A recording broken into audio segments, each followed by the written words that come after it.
है a copper wire of area of cross section 4 mm square is 4 metre long and carry current of 10 ampere.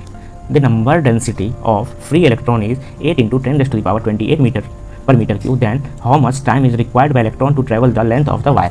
ये यहाँ पे हमारे पास सबसे पहले कौन कौन से डेटा दिया हुआ है वो पहले देख लेते हैं. सबसे पहले हमारे पास एरिया दिया हुआ है. एरिया कितना है 4 mm स्क्वायर. तो ये जो है इसको मैं ये 4 mm स्क्वायर को मीटर स्क्वायर में लिखने के लिए क्या करूँगा 4 × 10⁻⁻6 मीटर स्क्वायर. दूसरा जो हमारे पास डेटा दिया है वो हमारे पास करंट की वैल्यू जो दी हुई है वो है हमें 10 ampere. The number density of free electron means हमारे पास जो n दी गई है n की जो वैल्यू है वो है 8 × 10⁻28 पर मीटर क्यू दी हुई है. उसके बाद और हमारे पास कौन सी चीज़ें दी हुई है d की वैल्यू दी हुई है.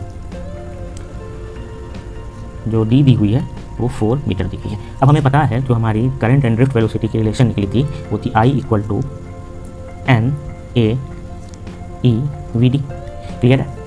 यहाँ पे हमें d का जो है काम आएगा जब हम यहाँ पे ड्रिफ्ट वेलोसिटी निकालेंगे. देन आफ्टर देखते हैं. तो यहाँ से मैं क्या करता हूँ, यहाँ पे हमारे पास सारी डेटा अवेलेबल है तो मैं यहाँ से ड्रिफ्ट वेलोसिटी पहले निकाल लेता हूँ. ड्रिफ्ट वेलोसिटी जो होगी वो होगी I/NA/E. I की हमारे पास वैल्यू दी गई है 10, n जो है हमारे पास 8 × 10⁻28 है.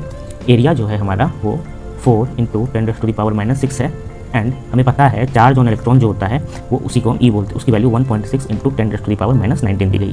जब हम इसको सॉल्व करते हैं आप लोग इसको कैलकुलेट कर सकते हो कैलसी से. तो इसकी जो वैल्यू है वो अराउंड 1.95 × 10⁻⁻4 मीटर पर सेकेंड आएगी. ठीक है. अब हमारे पास वेलोसिटी दी गई है.